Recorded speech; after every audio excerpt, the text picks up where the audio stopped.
Hello दोस्तों, स्वागत है आपका बीआर एजुकेशन में। आज हम पढ़ेंगे राजस्थान का एक सामान्य परिचय। हमने पिछले अध्याय में हमारे देश भारत के बारे में पढ़ा। भारत के उत्तर पश्चिम भाग में हमारा राज्य राजस्थान स्थित है। तो भारत के उत्तर पश्चिम भाग में क्या स्थित है? राजस्थान स्थित है। तो भारत की स्थिति में राजस्थान किस दिशा में स्थित है? तो उत्तर और पश्चिम दिशा में स्थित है। क्षेत्रफल की दृष्टि से राजस्थान भारत का सबसे बड़ा राज्य है। यानी क्षेत्रफल की दृष्टि से राजस्थान भारत का सबसे बड़ा राज्य है। क्या आप जानते हैं कि राजस्थान में भौतिक प्रदेश कितने हैं? जिलों की संख्या कितनी है? यहाँ की जलवायु कैसी? आइए हमारे राज्य से संबंधित इन सभी प्रश्नों के उत्तर इस अध्याय में खोजते हैं। ये देखो भारत का मैप है और इसमें राजस्थान की स्थिति है वो ये आप देख सकते हो। स्थिति राजस्थान की स्थिति ये राजस्थान है और राजस्थान की स्थिति उत्तर पश्चिम है। उत्तर पश्चिम है, ये उत्तर पश्चिम, ठीक है। वर्तमान राजस्थान स्वतंत्रता से पूर्व 19 रियासत, 3 ठिकाने, एक केंद्र शासित प्रदेश में विभक्त था। यानी वर्तमान राजस्थान स्वतंत्रता से पहले इसमें कितनी रियासत थी? 19 रियासत, 3 ठिकाने और एक केंद्र शासित प्रदेश था। सन 1948 से 1956 तक राज्य की तत्कालीन सभी रियासतों, ठिकानों एवं केंद्र शासित प्रदेशों का एकीकरण कर आज राजस्थान राज्य का निर्माण किया गया। इससे के विषय में विस्तार से आप इतिहास के अध्याय में पढ़ेंगे। अब हम पढ़ेंगे भौतिक स्वरूप। हमारा राज्य देश के एक विस्तृत भूभाग पर फैला है। राजस्थान का भौतिक स्वरूप अत्यंत विविधता युक्त है। राज्य में स्थित अरावली पर्वत विश्व के प्राचीनतम पर्वत में से एक है। वहीं दूसरी ओर उत्तरी पूर्व भाग में स्थित चंबल नदी द्वारा निर्मित मैदान नवीनतम भूभाग है। भू संरचना के आधार पर राजस्थान को 4 भौतिक प्रदेशों में बांटा गया है। तो राजस्थान को कितने भौतिक प्रदेशों में? 4 भौतिक प्रदेशों में बांटा गया है। हरिमोहन सक्सेना राजस्थान भूगोल पुस्तक में। थार का मरुस्थल भारत की पश्चिम में पाकिस्तान की सीमा से लेकर मध्य राजस्थान में अरावली तक पश्चिम भाग में विशाल थार का मरुस्थल स्थित है। ये राज्य के 12 जिलों में से लगभग 61% भाग पर फैला है। यानी थार का मरुस्थल है वो 61% भाग पर फैला है और ये पाकिस्तान की सीमा से लेकर, यानी पश्चिम में पाकिस्तान से लेकर मध्य राजस्थान में अरावली तक ये विस्तृत है। ये यहाँ राजस्थान की लगभग 40% जनसंख्या निवास करती है और इसका ढाल पश्चिम में पाकिस्तान की ओर है। इसका ढाल है वो किस तरफ है? पश्चिम में पाकिस्तान की ओर है। ये मरुस्थल विश्व के सभी मरुस्थलों की तुलना में अधिक जन घनत्व, पशु घनत्व, जनसंख्या, खनिज विविधता, वनस्पति और कृषि सिंचाई के साधन और सर्वाधिक जैव विविधता पाई जाती है। इसलिए इसे विश्व का सबसे धनी मरुस्थल कहा जाता है। किस मरुस्थल को विश्व का धनी मरुस्थल कहा जाता है? थार के मरुस्थल को, ठीक है। बाड़मेर, जैसलमेर, बीकानेर में स्थित मरुस्थलीय भागों को भारतीय महामरुस्थल कहा जाता है। इस क्षेत्र में रेतीली मिट्टी एवं रेत के टीले पाए जाते हैं जो हवा के साथ अपना स्थान बदल देते हैं। इन टीलों को बालों का स्तूप या स्थानीय भाषाओं में धोरे कहते हैं। यहाँ मरुस्थलीय वनस्पति पाई जाती है जिनकी लंबाई कम, पत्तियां छोटी मोटी और तना छोटा, जड़ें गहरी होती। प्रमुख वृक्षों में रोहिड़ा, इसका फूल राजस्थान का राज्य पुष्प है। यानी रोहिड़े का फूल राजस्थान का क्या है? राज्य पुष्प है। खेजड़ी राजस्थान का राज्य वृक्ष है और पीलू आदि है। और इसमें कौन कौन से पाए जाते हैं? इसमें देखो केर, आक, थोर और लाणा, फोग, अरना आदि प्रमुख झाड़ियां है तथा सेवण, धामण, करड़ आदि प्रमुख घासें हैं। ये इस थार के मरुस्थल में पाई जाती है। थार के मरुस्थल का अधिकांश भाग भूमिगत जल खारा है। यानी थार के मरुस्थल का अधिकांश भूमिगत जल क्या है, खारा है। इंदिरा गांधी नहर से सतलज नदी तक के पानी को यहां पहुंचाकर क्षेत्र में जल संकट को दूर करने का प्रयास किया गया है। अब पढ़ेंगे हम अरावली पर्वत। अरावली पर्वत के बारे में पढ़ेंगे, ठीक है। राजस्थान के मध्य भाग, दक्षिण पश्चिम से उत्तर पूर्व दिशा में राज्य के लगभग 9% भाग पर अरावली पर्वत फैला है। तो राज्य के कितने % भाग पर अरावली फैला है? तो अरावली है वो लगभग 9% भाग पर फैला है। कितने प्रतिशत? 9% भाग पर फैला है। ये विश्व का सबसे प्राचीन पर्वतमाला में से एक है, जो दक्षिण में गुजरात के खेड़बर्मा से उत्तर में दिल्ली तक 692 किलोमीटर लंबा है। तो अरावली की लंबाई कितनी है? अरावली की लंबाई कितनी है? अरावली की लंबाई है वो 692 किलोमीटर। 692 किलोमीटर अरावली लंबी है। अरावली पर्वत राजस्थान को दो प्रमुख भागों में विभाजित करता है, एक पूर्व राजस्थान, एक पश्चिमी राजस्थान। दो भागों में विभक्त कौन करता है? अरावली करता है। किसको? राजस्थान, ठीक है। अरावली क्षेत्र ही राजस्थान का सबसे ऊंचा क्षेत्र है। अरावली क्षेत्र राजस्थान का सबसे ऊंचा क्षेत्र है।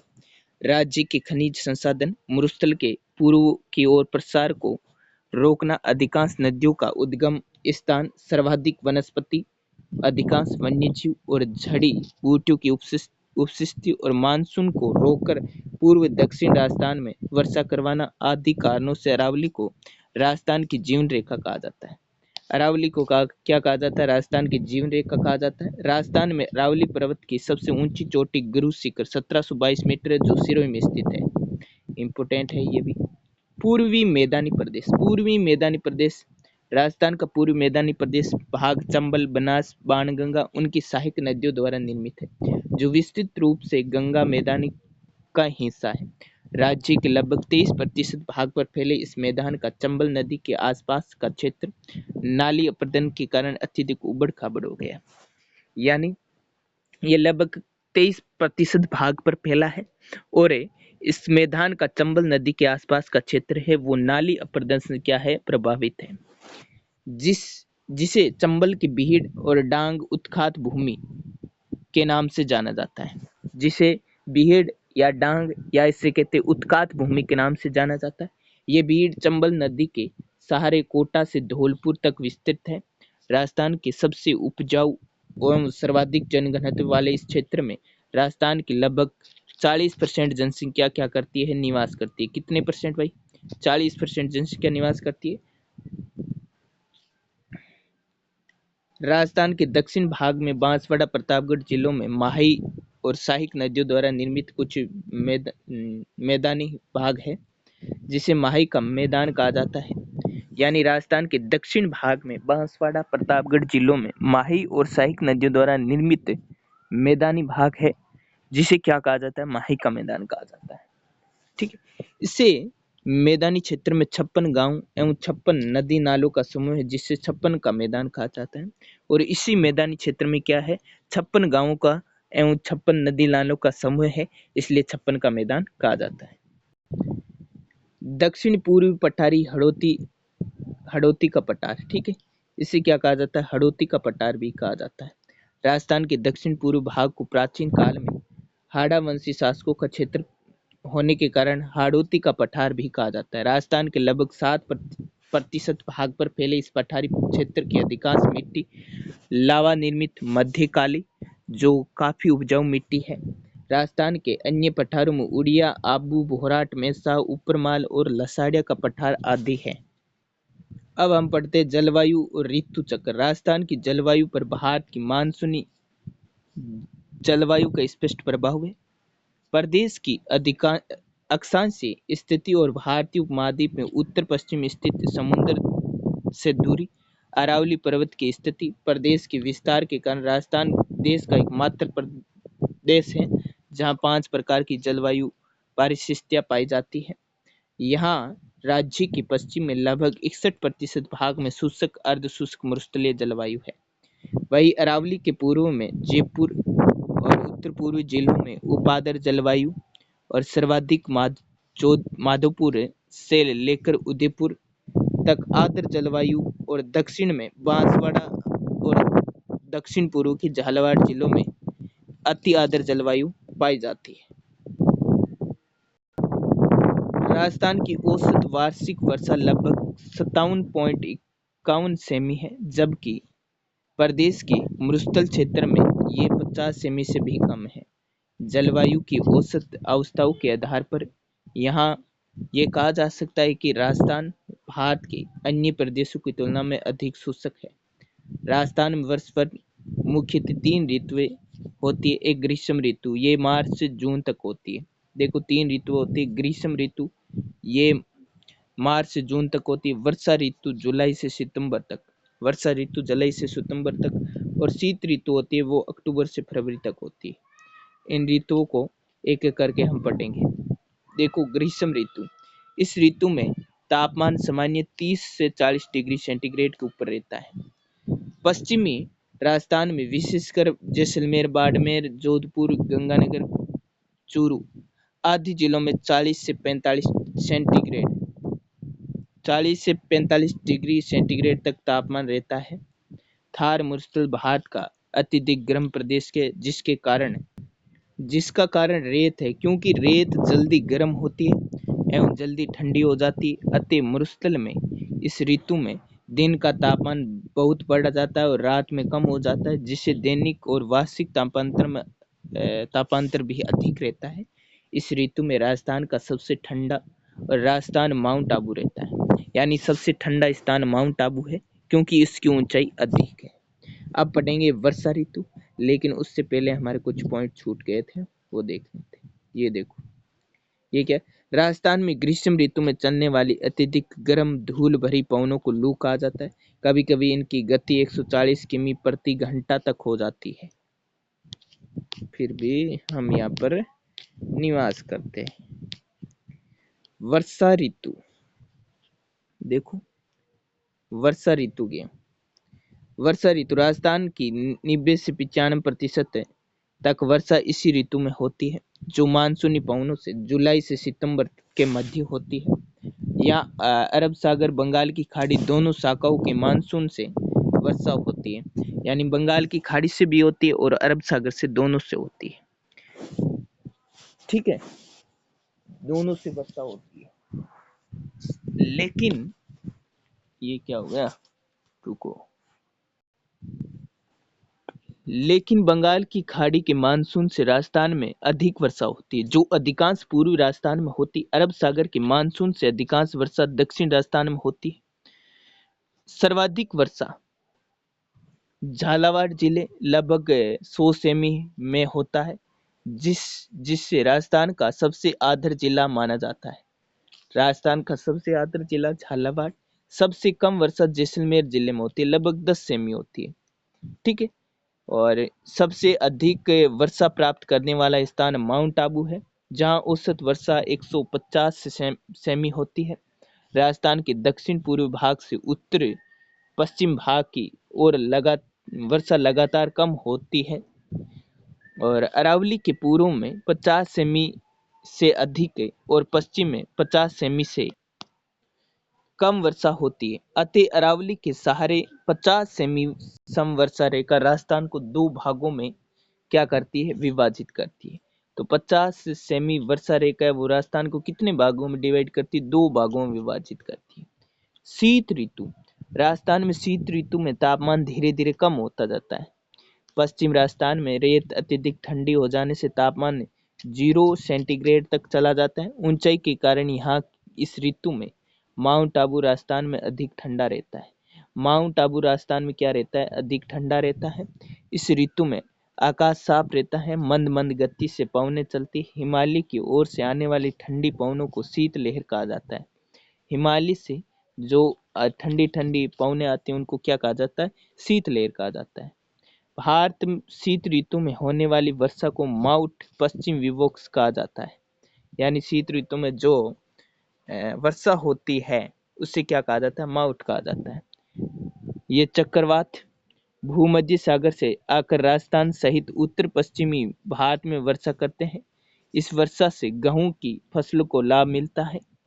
गेहूं की फसल क्या है, अत्यधिक लाभदायक है। माउट अकाल और मुस्तलीकरण। राजस्थान में वर्षा सामयिक, अपर्याप्त, अनिश्चित और अनियमित होती है।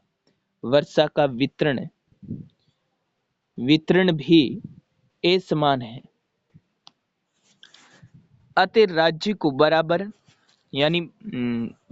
बार बार अकाल सूखे की स्थिति से निपटना पड़ता है। पश्चिम राजस्थान का अधिकांश क्षेत्र प्रतिवर्ष सूखे का सामना करता है। इसी सूखे के कारण पशु पक्षियों के लिए चारा पानी, मनुष्य के लिए अनाज, पेयजल की कमी की स्थिति हो जाती है, जिसे अकाल कहा जाता है। कम वर्षा यहाँ की जलवायु का प्राकृतिक स्वभाव है, लेकिन मानवीय स्वार्थों ने जिससे तरह विवेकहीन ढंग से वनों की कटाई की है, भूमिगत जल का अतिदोहन किया है, पारंपरिक जल संसाधन प्रबंध की उपेक्षा की है, उसका प्रतिकूल प्रभाव प्रदेश के पारितंत्र पर पड़ता है। भौतिक एवं मानवीय कार्यों द्वारा जब उपजाऊ भूमि बंजर रेतीली मिट्टी में परिवर्तित हो जाती है तो उसे क्रिया को मरुस्थलीकरण कहते हैं। यानी भौतिक और मानवीय कार्यों द्वारा जब उपजाऊ भूमि बंजर एवं रेतीली मिट्टी में परिवर्तित हो जाती है, बंजर और रेतीली मिट्टी में परिवर्तित हो जाती है तो उसे क्या कहा जाता है? मरुस्थलीकरण कहा जाता है। राजस्थान के पश्चिम भाग में लगातार मरुस्थलीकरण का विस्तार रहा है, फिर भी पंक्तिबद्ध वृक्षारोपण कर वर्तमान में इसे कम करने का प्रयास किया जा रहा है। ठीक है, अब महत्वपूर्ण शब्दावली है ये पढ़ लेते। बंजर, अनुपजाऊ को बंजर, भूगर्भिक यानी पृथ्वी के अंदर, अतिदोहन अत्यधिक उपयोग, बिहेड़ नदी जल के कटाव से बनी उबड़ खाबड़ भूमि को क्या कहा जाता है? बिहेड़। समवर्षा रेखा, मानचित्र पर समान वर्षा वाले स्थानों को जोड़ने वाली काल्पनिक रेखा क्या कहलाती है? समवर्षा कहलाती है। दोस्तों, क्लास होती है खत्म और क्वेश्चन कर लेते हैं। राजस्थान को कितने भौतिक प्रदेशों में बांटा गया है? तो राजस्थान को 4 भौतिक। राजस्थान में माउंट आबू के सबसे ठंडे रहने का प्रमुख कारण क्या है? अत्यधिक ऊंचाई है। ठीक है, और ये बाकी क्वेश्चन दिए गए हैं। माउंट किसे कहते हैं, लू किसे कहते हैं। ठीक है, तो दोस्तों कैसी लगी क्लास? यदि क्लास अच्छी लगी तो चैनल को सब्सक्राइब कर देना भाई, और भी अच्छी वीडियो लाते रहेंगे आपके लिए, लाइक भी कर देना।